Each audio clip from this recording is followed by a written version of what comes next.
very welcome to the RTE Rugby podcast. I'm Michael Glennon, sitting in for you, Cahill.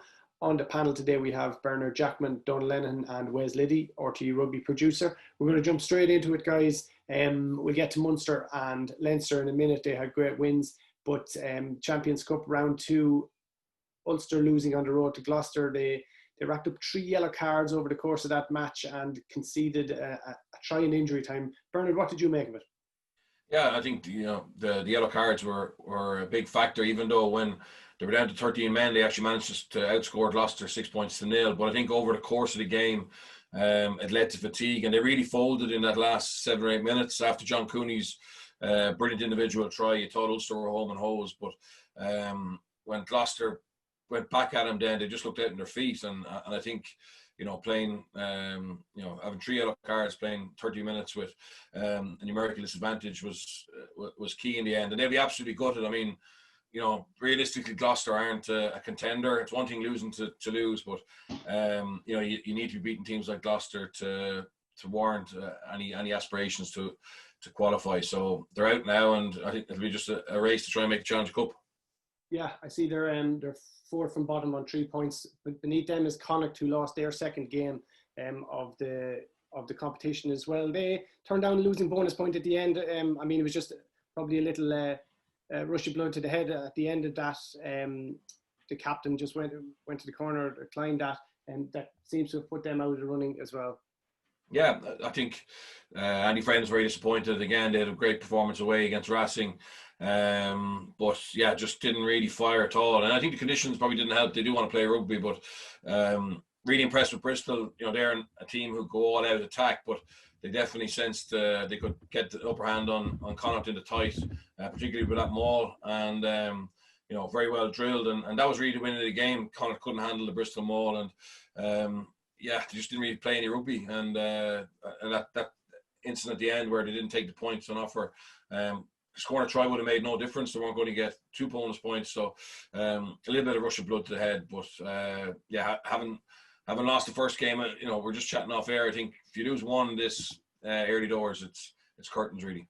It's good to see Brian Byrne. He's on the score sheet as well, and he's getting plenty of game time over there with Bristol.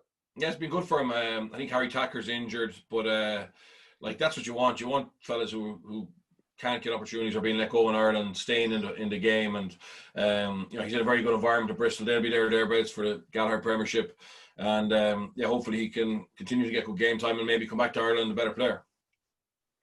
But just come back, Mike, to that decision at the end on the bonus point. I mean, you could see Tiernan O'Halloran was imploring with Boyle to take the point, because you must remember it isn't only Champions Cup here. There's a middle tier who go into the Challenge Cup, and I think Connacht, we've seen enough from Connacht this year to suggest they have a really good squad. They seem to have they play some superb rugby. They were missing the likes of Quinn Roux, Gavin Thornbury, and these guys last Sunday, but were still incredibly competitive. So as Bert said, playing wasn't going to get them, a try wasn't going to get them any more than the losing bonus point. So in the context, look, okay, they might be out of Champions Cup, but Challenge Cup might be a competition where they could compete, get to semi-finals, and who knows what happens from there. So, I mean, that could prove to be a costly decision. On Munster, I mean, how do you explain what happened to Munster? We're talking about 24 minutes gone, 19 points down, away from home. Crowd, I know the absence of a crowd might, whether Claremont would have been like that if they had a big crowd behind them in the stadium. But Donal, I read your piece, you were gushing. I was hoping Wes might be able to bring you back down to earth a bit, but just give us your thoughts on why you think it's such a big deal. Well, I tell you, it's just to put it into context. I have a piece on Stephen's Day, a 4,000-word interview with Billy Holland, who, between the academy and senior career, he's been 15 years around Munster. He was there at the tail end of 06. He'd have been in the academy in 06 and 08. Just graduated from the academy in 08. So he's been around the scene a long time. And I had interviewed him about a week before the Claremont match. And he was enthused by the whole change that has happened with Munster over the lockdown in terms of how they readdress where they were. They changed their whole leadership group within. The sort of integration of the younger players, the buzz that's in the squad. And I was doing the Leinster game on RTE radio. So I got into the car. Of course, I've listened to the All-Ireland final on the way down and thinking, do Mayo have a chance? There's a goal after 13 seconds. I'm going, geez, this game is over already. Anyway, I arrived home at half-time and I said, look, I'm taping the Munster match, so therefore I'll continue with the second half of the All-Ireland final, watch that. So then went on to the Munster game and they conceded a try after 26 seconds. And then they're, as you say, 28-9 down, and I'm thinking, oh, Jesus, my interview with Billy Holland is going to look absolutely ridiculous now. And then all the things that we spoke about, and, it's worth reading on the basis that there is a bit of a transformation going on within Munster. All the things he spoke about came to fruition. The way the young fella stood up, for me, epitomised by Josh Wycherley. And, in effect, we were talking about Leinster the previous week going to Montpellier short, their first and second choice, tight heads and loose heads. Munster, when they lost James Cronin, they were down Dave Kilcoyne, Jeremy Loughman, Cronin, who's been playing incredibly well. So, but they had the balls to go for young Wycherley. And I've been watching him on the scene since that Ireland under-20s. Watched him play for young Munsters in the All-Ireland League. And he's really impressed me. I think he's got an inner dog in him. He's got a fight in him. You saw what happened in the very first scrum of the game. I mean, it's the ultimate ignominy to get your feet dangling. That hasn't happened. You don't see that anymore in the professional game. But to be hanging up there 5 feet off the ground, you're up against Rabah Slimani, 57 caps for France, one of the best scrummagers in the world. So to see the way Wycherley hung in there and ended up winning 2 scrum penalties of his own, I thought that encapsulated the whole way that Munster went about their business. Again, talking to someone, they asked Gavin Coombs, who we all know has been brilliant. After 20 minutes, Coombs was kind of thinking, oh, geez, that's it. My career is over now. Everything I've done is gone. But all of a sudden, they fought their way back. And, that win will stand to that group of players more than anything they've achieved in the past number of years. Remember, the great teams, the winning teams, never went to Claremont and won there. I think I'd mentioned the previous week, I'd been 5 times in the Marcel Michelin between Munster and Leinster pool matches. Munster-Leinster never won there in those 5 games I was there. Now, they did all come away with a losing bonus point. So I think that puts it into context. Yes, there was no crowds, but there's no crowds anywhere. Claremont were short a couple of second rows. Munster were short a couple of props, I think it was a phenomenal performance, and one I think that could springboard this group. Are they good enough yet to win a Champions Cup? Probably not. Certainly not without Sneeman. He's the missing ingredient. But in terms of something positive to deal with, I think that game could be a turning point for the future.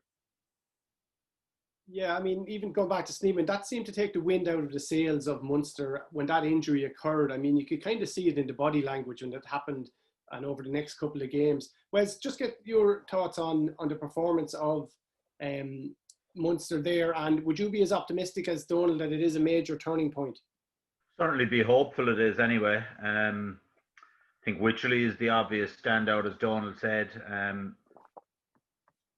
I saw him playing, we all probably saw him, one of the first times we saw him was with the under-20s, and he was excellent, but you would have been a little concerned size-wise. He's still just over 100 kilos, as best I know, but I know from talking to some of the props down there that technically he's as good as any of the loose heads already at 21, and he has that fight in him to kind of persevere on for 70-odd minutes and turn the table so much on Slimani, so he's a massive positive. I think Coombs showed a similar kind of mental fortitude after a very difficult start where Yato just brushed him aside for that first try. So I think they obviously rode back a little from the experimentation they'd been doing early season, but they found a nice balance between youth and experience. So they're certainly, as Donal said, they're not there yet, but they're certainly moving in the right direction, you'd think. Bernard, why did Claremont collapse? Look at unfortunately for Claremont, it's probably something that's been in their in their DNA for the last 15, 20 years. But that's not taking anything away from Munster. Munster played that pressure game. They took their points. They stayed. They were, like a terrier, clinging onto their legs, and eventually they cracked it. And Munster set piece, the variation on the line-out maul was phenomenal. So they played smart and didn't try and go power to power. They technically were very well drilled, and I think JJ deserves a lot of credit. 9 out of 9. Although I would say when he missed touch from that penalty, I was like, that could be a key moment. So, but look, he nailed his goals, and I'm looking forward to reading that article, because I think when we saw Munster lose that semi-final to Leinster in the Pro 14, we kind of wondered where they were at, and I think if they end up, the change they made post that and find these young players and the spirit they seem to have now, and if they change the leadership group, they definitely changed strategy a little bit. They look to be much smarter in terms of how they're trying to play. It could end up being a really positive thing for them, and they just look that win will have so much benefit for them long term. I mean, to go to Claremont and win, given the fact that they had conceded a bonus point at halftime, it just showed incredible tenacity, and you can't really coach that. That's something that comes from the squad, and I think you can see Johan van Graan at the end how much it meant to him, and it's a huge moment. They got to back it up now. They got to beat Claremont in Limerick, though. I have no doubt they'll go to Quins and win, but that's still a big test. Yeah, I think as well, Birch, just talking to one or two of them, they had identified in advance that Claremont were vulnerable, certainly from a line-out maul perspective, and they felt they were, even regardless of what happened in the first couple of scrums, they felt they were vulnerable scrum-wise, and they felt they were vulnerable out wide in terms of the way they defend. And in the end, they were able to exploit all those things. I also thought, when it comes to leadership, Peter O'Mahony has been playing out of his skin recently, but I thought his leadership in terms of, we've seen this slavish devotion on penalties to go to the corner, especially, and it's probably easier when you are 18 or 19 points down to say, well, look, we've got to go to the corner, we've got to get a try. But yet, he's stuck with trying to drag in the 3 points, and as you said, JJ, in fairness to him, nailed every kick, got 9 out of 9. So that kept them in touch. And, at times you need somebody like that to just take ownership of the thing. And I think Peter O'Mahony did that. But it's a huge boost. It's an endorsement of what they've been doing. I think it has, by all of their admissions, taken time for the likes of Stephen Larkham and Graham Rowntree to bed in. The lockdown and the fact that they were working in pods and had to spend so much time gave the new coaching team more time than they would normally have. You could see those subtle differences in attack. I mean, the Haley try that got them back in was something that they had worked on, obviously, in terms of sucking in the Claremont midfield and working from there. And the line-out maul. I mean, we've seen, like, the Irish maul has struggled appreciably over the past 6 months. Even Leinster's line-out hasn't been functioning to the high qualities that we expect from them. So, I think that is an element of hard work and good coaching off the field. So, it's you still look over the course of the weekend, the likes of Racing, I mean, outstanding. They just blew Harlequins away.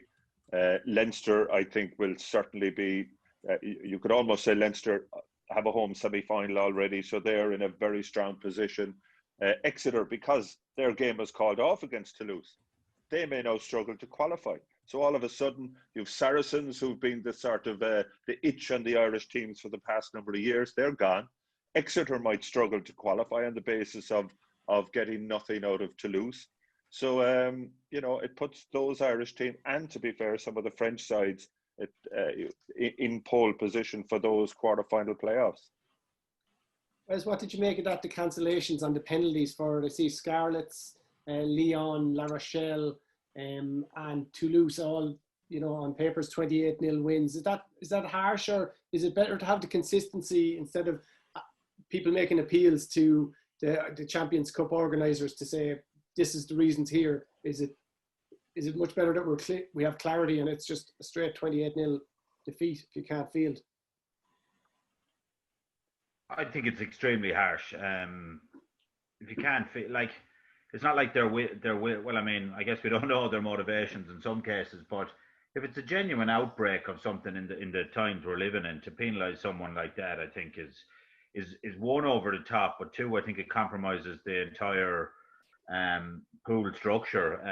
You know, you look at, like, you take Munster there, who go on the road and get a win like that in Claremont, and they're still barely keeping the head above water in terms of making their way into the top four, which on the back of 2 wins seems ridiculous, really. And those bonus points to some of the other teams above them have skewed that a little bit. So I think it's very harsh, but I'd agree with Donal that certainly for the likes of Leinster, I think the field has really opened up.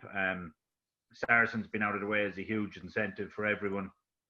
I don't think Leinster would have any fear of Exeter at the best of times, and they're not looking in a good place after the weekend. So when you look around, you're kind of looking at Leinster and Racing and maybe Toulouse, but I'd say Leinster and Racing are the top two. And I thought, again, certainly in an attacking sense, Zebo looked incredibly sharp for Racing the other day as well.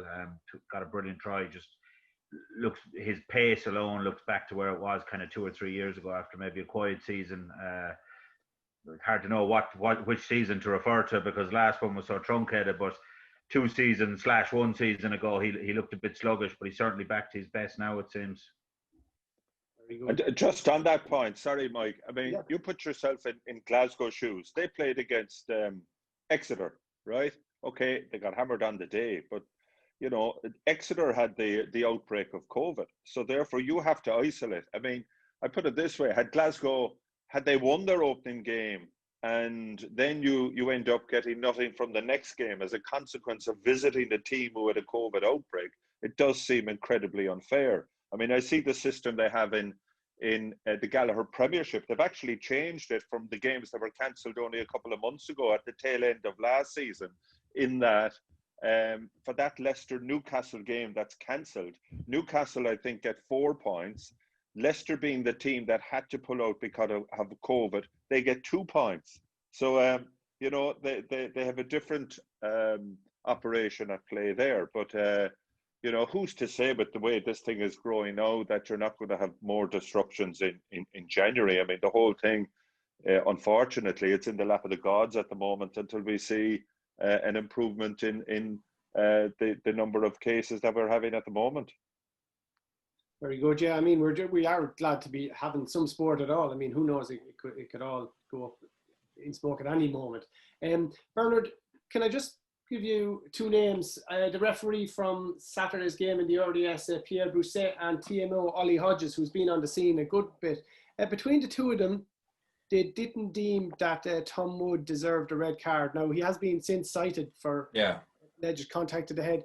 There's a lot of ambiguity I'm hearing about that decision from certain pundits in other podcasts. But what's the rationale from your point of view? I know this thing about rugby incident. Which... No, there's no ambiguity. It should have been a red card. The fact that he wasn't even a yellow card, I think, was a mistake. And look, mistakes happen, and I'm surprised by it, to be honest, because we have seen a huge focus on foul play, and you know, most of the incidents of foul play have been dealt with quite harshly at the time, and there hasn't needed to be a citing process because, you know, the player's been sent from the field. And you know, I saw in the Montpellier game there was a red card after a couple of minutes from a very dangerous tackle, and you know, that's fine. I think everybody accepts that if you step out of line, you're going to get punished. So I don't know. Like, for what I could see, the angles were pretty conclusive. One of them anyway, and they spent their time on it. So I am a little bit shocked that there was a mistake, and I think that's where the TMO. Look, you can't say the referees are under pressure because, you know, the crowd isn't there. It's less pressurized than it was, but I think the TMO needs to take massive responsibility for that decision and steer the referee down the right path. You know, and I listened to I watched it on BT. I watched Brian on Sunday, and I think, you know, he rolled back on what he said at the time, and he had more time to think about it. But for me, it's contact to the head. It's a red card, you know, and a suspension, and there's no ambiguity whatsoever. And no, I don't care about whether you know, there's not enough space to get underneath him or whatever. It's just, you can't. As far as I'm concerned, that's a red card. especially in this day and age, when of the news of the last couple of weeks with the lawsuit that's coming down the road, possibly, that's. Well, it couldn't have been clearer, Mike. I mean, I was doing the game on RT radio. The minute it came up, red card, no debate. Now the issue, sometimes when we do the radio, we don't have the feed into the ref link. So I couldn't hear, normally, you get the conversation between the TMO and the referee. So I'm thinking, like I'm saying, red card, has to be red card. And then I see this debate, and you always know when there's time. I mean, you didn't need a massive amount of time to adjudicate on it, in my view, for all kinds of reasons. And I thought maybe there's something that I missed. But anyway, obviously went back, watched it again, and my view didn't change. I mean, the bottom line, I've listened to some of the arguments since, but you've got a duty of care out there to the player. And there was a suggestion that if Josh van der Flier had his head up and he's looking at the referee, oh, well, look, where is he supposed to hit him? That's like saying, you've a fella lying down underneath you in the rock and his head is there, but I've nowhere else to put my boot. So I had no choice but to put my boot on top of his head. Yeah. He shouldn't have had his head there. I think Josh van der Flier will say, well, maybe when I go into a ruck the next time, I'll be careful. I won't be doing, we used to call it periscope up. We had a number 8 one time who kept on looking up over the top. And in the second over, trying to tell him, get into the scrum. I mean, you have a duty of care. Also, I would say, and this has been a bugbear of mine for a while, going back to, as we know, there's certain things that are, they're topical for a while. And you go back to the days, when the challenge is in the air and you have the collision in the air, who's in the air first? And we had the yellow cards, the famous Jared Payne one in the, was it Ulster against Saracens in Ravenhill a number of years ago. What used to annoy me about that in some respects is the outcome depended on how badly injured the player who was hit in the air was. If he was concussed on the ground, then, geez, red card straight away. If he wasn't badly injured and he jumped up on his feet and he was sporting about it, then it might be a yellow card. So if you put that in the context of the Van der Flier incident, if Wood had hit him and Van der Flier was knocked out, I'd give a red card now because he's badly injured. I mean, that's nonsense. Yeah. To me, a duty of care, as I say, Tom Woods, okay, he had a difficulty. How does he clear him out? There are a number of different ways that he could have cleared him out. But you've got to look at the consequences of your actions. And they could have been far more severe than Josh van der Flier, thankfully, than the way they worked out. But you've got to try and eradicate that out of the game. I think the debate since, you're trying to justify your initial. Sometimes, you see, I see where Brian O'Driscoll's getting a lot of stick on his call. Commentary is different to being in studio on panel. Even if you're on panel at a match, you get a time to review things before half time comes along. When you're doing commentary, you have that second to react, and maybe you get a replay and you look at it from that point of view. But look, it was as clear as day for me. It was a red card, and I would be amazed as a consequence of the citing if Tom Woods doesn't end up getting some form of suspension.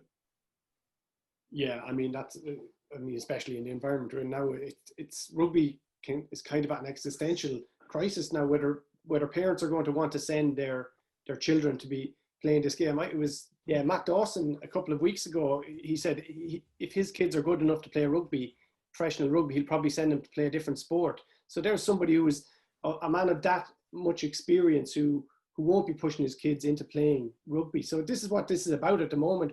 If that's not seen to be clamped down on, why there's a huge debate as well, though, again, and I understand it because I have parents coming up to me all the time on this whole issue of concussion and clashes. And I remember a number of years ago, it could have been the 15 World Cup. I think, Bert, you might have been, there was a documentary on RTE just about the whole concussion area. For weeks after that, the number of people I didn't even know would just stop you and say, look, my young lad is playing for Con or Highfield or Dolphin or someone, and we're really worried. Like, the professional game and the amateur game are poles apart, so I mean, it's a debate where we're judging young kids playing rugby on a different level to what we should be in terms of the professional game. the athletes that you have there. It's almost a different sport in many ways. But look, that's a debate for another day. But it didn't paint a good picture that particular tackle. Let's put it that way. Very good. Just there was one story in England. It looks very much like as if Saracens won't have a game, or the Saracens players won't have a game until the start of March, which would mean that their England contingent would their first games in ages would be the Six Nations matches. What way does that set England up, or what choices does that give Eddie Jones? What decisions does that give him to make? Look, I heard Alex Sanderson, the Saracens head coach, who works underneath Mark McCall, speaking about it, and they're in a big pre-season block at the moment. So in actual fact, I think, for the likes of the Vunipolas and Owen Farrell, etc., they're going to get a block of training that they might never have got before. So I think that's an issue. I think they are busy trying to organise some friendly games and some little tournaments if they can to make sure that their players are ready to go in March. And obviously from Eddie Jones' point of view, they need to be ready to go in February. So I think that's in train. And what won't be the level that the Irish players are playing in Champions Cup, or the other English players are playing the Gallagher Premiership at, but I think they will get game time. And good athletes like that, they don't need a huge amount to get into good shape. They're kind of constantly in good shape. So I think, to be honest, for them it'll be a bonus. They'll be in great nick for the Lions tour, and possibly Six Nations as well. Yeah, because Saracens did have a break before the quarterfinal with Munster earlier on this season, and obviously that didn't do them any harm either. No. The Interpros are on this weekend. The 26th of December, whatever day that is. Obviously the day after Christmas. Munster against Leinster down in Thomond, and the following day, Sunday, Connacht against Ulster at the sports grounds. What should they try to take from them? It's always a mix and match with the IRFU protocols about player management. Munster probably to win at home. What would you say, Donal? Yeah, look, it'll be an interesting one, regardless of who they play. Look, we've seen this before. Loads of those Stephen's Day games. I mean, I've done a load of them on radio or television over the years. There's always 26,500 people there. They always sell more seats than they have to bring in the bucket seats. Obviously, that's not an issue this year. But I think by virtue of the fact that both teams they're 9 out of 9, 7 out of 7 in Pro 14, 2 out of 2 in Europe, there's a lot of pride at stake in that game. Particularly, I think, even more so for Munster, given that remember, even though it was last August, we did have 2 Munster and Leinster games in the Aviva, which Leinster won both of them. One of them being the end of the last year's Pro 14, the other the end of the season. So Munster are chomping at the bit. Neither side will want to lose, given they have that unbeaten record. Leinster, I couldn't tell you the last time they lost in the Pro 14. So and there's so much competition up there. You just know that anybody who gets the chance to play, they'll be jumping out of their skin. So look, you'd love to see the two sides going at it, sort of, full tilt, but I don't think when it's 7:30 on Stephen's night, I think that'll attract a big audience. Yeah, I think it's a game that you'd like to think Munster can win. I think it'd be important for them to win. They've got good momentum, and I think they'll be very, very motivated to get one over on Leinster. And even though it mightn't be the first choice teams, I think psychologically it's a huge game for Munster to beat Leinster, because they'll probably run into each other, maybe in the Champions Cup, but probably in the Pro 14 for sure later on. Yeah, I think, Birch, Munster's need to win that game is greater than Leinster, not for points, but just for pure sort of esteem at this stage. Leinster have had the upper hand for so long. They need to try and again, it would help their upward progression, and like a lot of those younger guys probably haven't beaten Leinster before, so it'll be interesting from that point of view. Wes, are you looking forward to these games? Yeah, definitely. Definitely looking forward to see what teams are put out. What way, in terms of I'd imagine it's probably a mix over the 3 Interpros, that you maybe get to play your strongest side in one of them, certainly. And I think for Munster, it's probably that first one. you know, when you are kind of aspiring to get somewhere and on an upward curve, I think any game against Leinster for Munster is now a chance to measure themselves with the targets of where they want to get to. You know, it seems like Leinster don't have quite as much to play for because they're already there, so to speak. But equally, I think, you know, Leinster have really bought into that fixture with this group, and they take real pride in that record they have in that fixture, and they've been utterly dominant the last few years. So it's a tough one to call, and it's even tougher to call until we know who's lining out, I suppose. Bernard, what's it going to be like for the players? This is Christmas time, so there is some R&R involved in this, but with teams involved in various bubbles and having to be very careful on what's at stake in terms of an outbreak costing cancellations and all that. What do you think it'll be like for the players to get through this period? Yeah, I think it'll be tougher than normal. Obviously, normally you can go to you know, your family or have your family over for Christmas Day. With the bubble situation, that's not possible.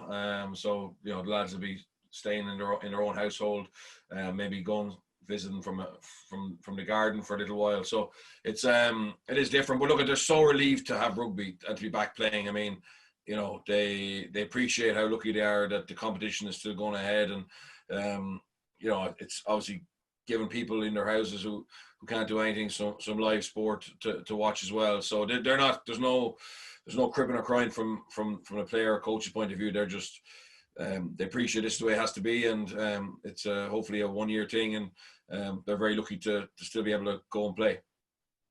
Those matches are live on RTE Radio 1, and they'll be on the RTE website as well. Merry Christmas, gentlemen. Thanks very much for your contributions. Cheers, lads. Have a good break. Thanks a lot. We'll catch you soon.